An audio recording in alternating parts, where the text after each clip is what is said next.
Olha, hoje em dia já diminuiu bastante, mas de início era um tabu gigantesco, né? E o que sua família fala em relação assim, ao seu trabalho? Você tem algum medo? Eu falo que a corrida para mim foi um milagre. Aquele primeiro contato que a gente tem ali é a parte mais dolorosa de executar o serviço. Fala galera, muito obrigado pela sua audiência. Estamos chegando com o nosso Pod Saja. Muito obrigado a todos vocês ligadinho em todas as nossas plataformas digitais Saja Notícias. E olha só, no nosso Pod Saja de hoje vamos estar quebrando tabus, vamos estar falando daqueles que honram histórias e também memórias de quem nós estamos falando, dos agentes funerários, é isso mesmo. No nosso podcast de hoje você vai estar conhecendo os mitos e verdades de uma funerária. Mas antes, roda a vinheta, bem-vindos ao nosso Pod Saja.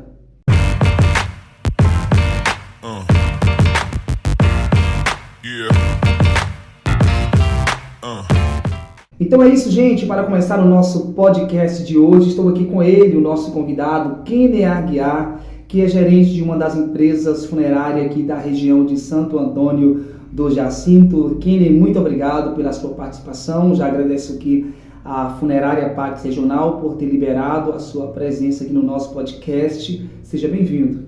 Obrigado. Ô Kenner, como começou assim o seu trabalho pela funerária? Como você foi trabalhar em uma funerária? Na verdade, esse é um tipo de segmento que não é a gente que escolhe, é a profissão que nos escolhe. Ninguém nasce e fala assim, eu vou ser agente funerário. Então, foi a profissão que me escolheu e eu correspondi bem a essa profissão e fui evoluindo aos poucos e cheguei aonde estou hoje. E você trabalhava em outro local, assim, outra empresa, ou foi a primeira empresa assim, que você trabalhou mesmo? Então, a primeira proposta de serviço que eu encontrei foi justamente essa no segmento funerário e dela estou há mais de 15 anos, já vou fazer 16 anos já. Você tinha algum preconceito assim antes de trabalhar em uma funerária? Como você via o serviço funerário antes de trabalhar? Para ser sincero, quando eu nasci, nos primeiros anos de vida na infância ali, eu tinha muito medo de urnas funerárias, eu tinha medo de ir em velórios, né? Eu não dormia bem à noite quando eu ia em um velório. Quando eu ficava sabendo que alguém tinha morrido, eu entrava em pânico e aí não conseguia dormir, tinha que dormir com os meus pais. Essa é a verdade. E como você foi parar lá nos primeiros dias de trabalho, quando você chegou ali? Como foi para você lidar com isso? Aí sim, aí eu fui morar em Salvador aos 16 anos de idade, chegou lá, procurei emprego, não encontrei, tinha muita vontade de trabalhar e um dia eu li um livro. Estava escrito assim, não escolha o melhor emprego para começar a trabalhar. Aquele dia eu decidi que o que eu encontrasse pela frente eu iria trabalhar. E aí, de fato, apareceu a proposta numa funerária. Tipo assim, talvez naquela altura do campeonato, eu com 17 anos, poderia rejeitar. Eu acredito que em função dessa frase, isso me levou a entrar no segmento. E quando foi que você descobriu assim realmente ali o gosto pelo trabalho, né? Que você desprendeu mesmo assim e focou mesmo no serviço funerário? De início eu fui convidado para trabalhar na área de cobrança, no setor de cobrança de uma empresa funerária, na região aqui em Almenara, né? E aí eu comecei trabalhando nesse setor, só que nas reuniões da empresa tinha um plano de carreira, né? Falava muito sobre um plano de carreira, de alguém se dedicar e subir de cargo. Então eu desde pequeno tinha muita vontade de subir de cargo, de crescer, de ter um cargo de gestão em alguma empresa, então eu falei, eu tenho que aprender de tudo. E foi ali que eu comecei a desenvolver gosto pelo setor, pelo segmento. Aí comecei a curiar outras áreas, né? Eu não fiquei só na cobrança. Eu comecei, quando via um colega ali arrumando um corpo, eu me dispunha a ajudar, né? Me colocava à disposição ali para estar viajando com os agentes funerários e nisso eu fui tomando gosto, né? Tomando gosto. Hoje, né, há mais de 15 anos como agente funerário em Saja, como foi para você chegar aqui no interior, nessa região, né, como agente funerário? Ainda existe certos tabus em relação a pessoas que trabalham em funerária na região ou o pessoal já está adaptando a isso? Olha, hoje em dia já diminuiu bastante, mas de início era um tabu gigantesco, né? As pessoas tinham um certo preconceito com quem trabalhava no setor, só que A população foi amadurecendo, foi tomando conhecimento do que é o setor, qual a finalidade do setor, né? A importância que o setor tem hoje na vida das pessoas, né? Eu falo que é na vida das pessoas porque eu costumo dizer que hoje eu troquei as palavras, eu não me falo mais que eu sou agente funerário, eu digo que eu sou celebrante de legados. Então, eu sou aquela pessoa que estou ali à disposição da família, naquele momento de dor, então as pessoas entenderam isso. Sim. O que faz um agente funerário? O agente funerário, ele é um profissional que ele atua desde aquele momento que ocorre um óbito até a parte de fazer o sepultamento. E dentro desse complexo todo, tem a parte operacional da coisa, né, que é colocar a mão na massa ali e fazer os cuidados devidos com aquele corpo para entregar uma homenagem. Eu costumo dizer que um agente funerário, ele nada mais é do que um braço do setor público e também um braço do SUS. Algumas pessoas podem até achar estranho falar um braço do setor público, como assim? Não tem nada a ver uma coisa com a outra. Mas se você for parar para pensar, quando não existia funerária, as prefeituras elas compravam e estocavam caixões. Então, estocava aquele caixão e quando morria alguém, a prefeitura ia lá cedia apenas o caixão e a família finalizava o restante. Depois que surgiu funerária, esses custos que as prefeituras tinham reduziu mais de 90%. Hoje, uma pequena minoria ainda aciona a assistência social para poder entregar uma urna, fornecer uma urna. E voltando também para a parte da parte do SUS, que é um braço do SUS também, os cuidados com um paciente, ele não termina quando ocorre um óbito. Ocorreu um óbito, ali tem a parte do acolhimento, né? Teve aquela parte ali que ocorreu aquele óbito ali, vem uma assistente social, uma psicóloga para acolher aquela família ali e em seguida ainda tem mais outros passos. Eu digo que esse passo aí ele só encerra quando se coloca a última pá de terra, que é quando faz o sepultamento. Então, resumindo, a funerária ela é um braço do setor público e também esse braço aí do SUS, porque dá continuidade a esses cuidados até fazer aquele encerramento daquela homenagem ali da forma devida. E o profissional do segmento funerário é justamente essa pessoa que está preparada para fazer esses cuidados e também preparada ali para acolher essa família. E quais são as maiores dificuldades que um agente funerário encontra aqui na região? Olha, são muitos momentos difíceis, né? A gente já presenciou vários momentos difíceis, porém, eu diria que as partes mais difíceis do setor em si é justamente a dificuldade que a gente tem aqui, questão de logística, né? Para fazer a compra do material para a gente trabalhar e também a parte pior é a parte burocrática, porque aqui não possui um instituto médico legal, então acontece questões de óbitos aqui na região, esses corpos têm que ser transportados para outra região. Essa parte eu considero a pior parte. Porque você tem que conduzir um corpo para outra região e aí o estado que o corpo chega depois de horas... Gera um percurso, né, de demora, talvez os familiares não entendem isso porque demorou, né? Então essa parte eu considero a pior parte. A mais perto aqui hoje é onde? Almenara, Pedra Azul? A gente, graças a Deus, temos Almenara e Pedra Azul nos últimos 2 anos, né? Mas há um certo tempo era Teofotônio. Então era um processo aí que demora cerca de 36 horas para entregar o corpo para a família. Demorava, né? Hoje a gente consegue entregar para a família em até 24 horas. Desde que acontece ali o óbito, né, que a funerária é acionada, naquele momento a funerária está ali do lado, né, dos familiares até o momento do sepultamento, né? Sim, justamente, a funerária ela faz esse papel aí, né? Ela está acompanhando a família, ele está orientando, porque além da parte de acolher a família, existe a parte também, que eu volto a dizer, a parte burocrática da coisa, que é a resolução de documentos, né? Quando alguém falece, é necessário fazer a emissão de uma declaração de óbito, é necessário também orientar a família quanto à emissão dos demais documentos, que pós a declaração de óbito, tem até 15 dias para ter o cartório fazer o registro, tirar a certidão de óbito. E muitas pessoas, por não lidar com isso constantemente, precisam de serem orientadas. Na sua família tem mais alguém que trabalha assim como na funerária? O primeiro foi meu tio e ele saiu do segmento e ele passou para a gente tomar conta, ficou eu e mais alguns sobrinhos dele. Na verdade tem um ainda, né? Tem um sobrinho. Na verdade foram 3 sobrinhos que ficaram e hoje está eu e mais um outro primo.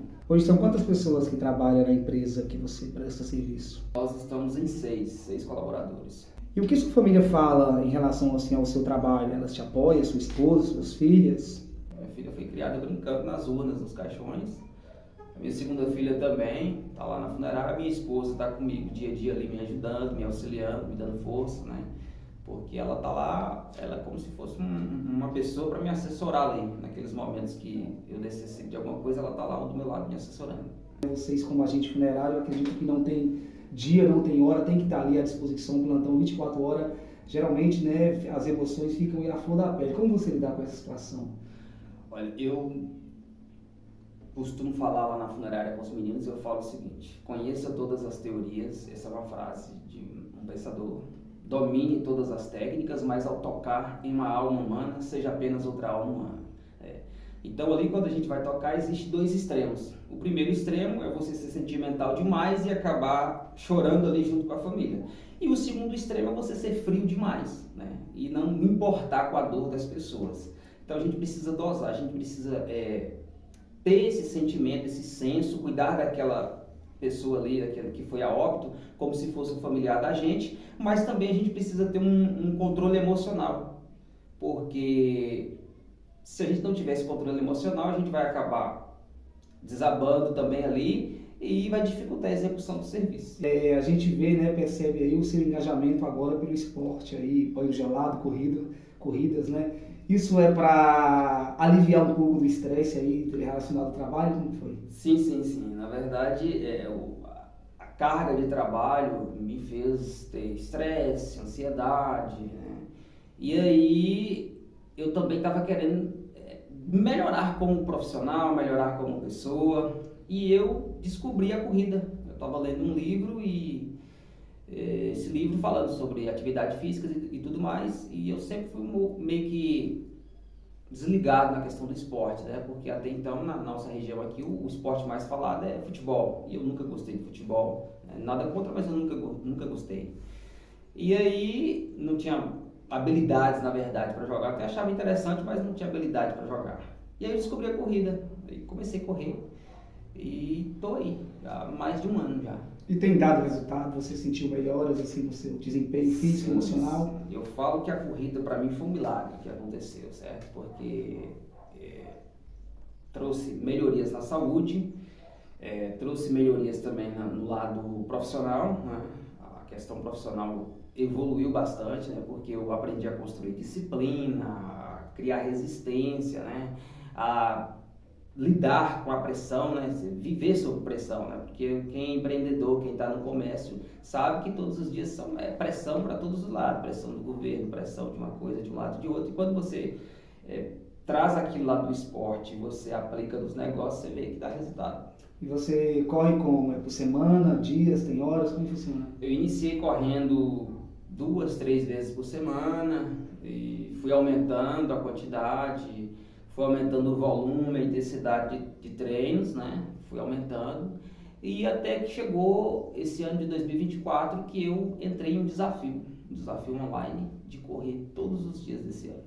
Você tem algum medo? Eu confesso que eu tenho medo. Assim, a gente tenta gerenciar esse medo, mas todo mundo tem medo. Em relação a mitos e verdades sobre a funerária, é mito ou é verdade que quem paga o plano de assistência familiar está pagando para morrer? Como funciona isso? É mito ou é verdade? Olha, eu digo o seguinte: se a pessoa pagar, ela vai morrer. Se não pagar. Se não pagar, vai morrer também.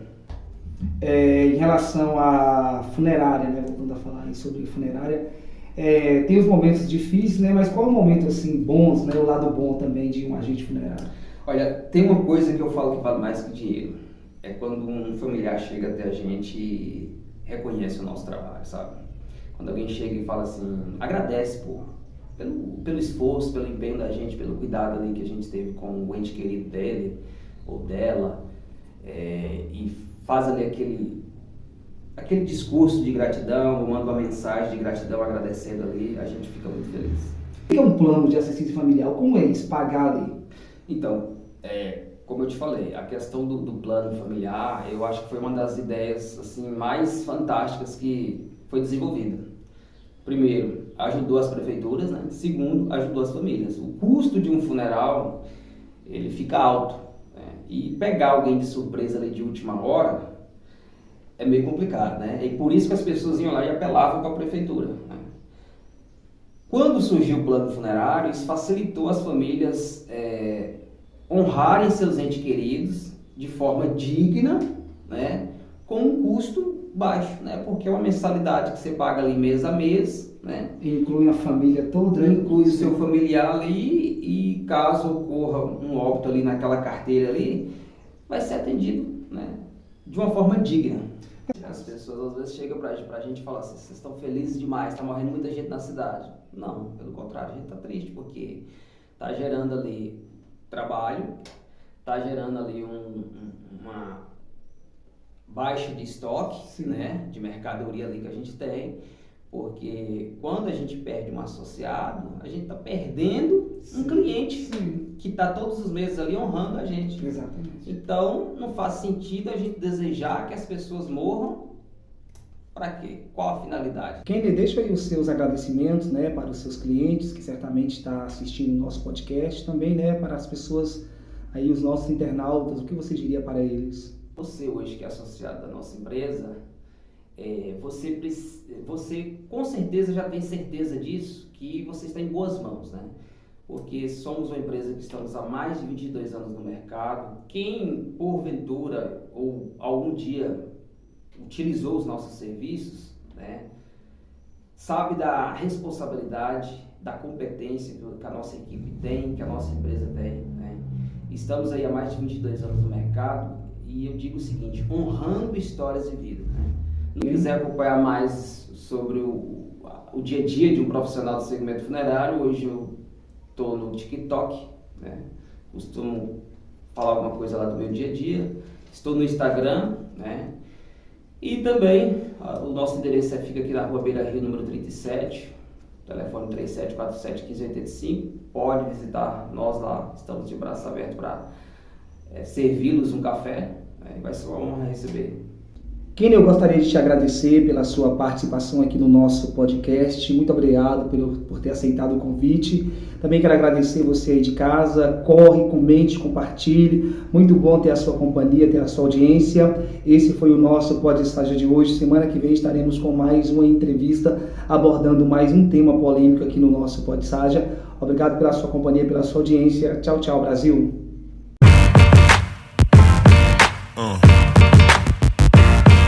Yeah.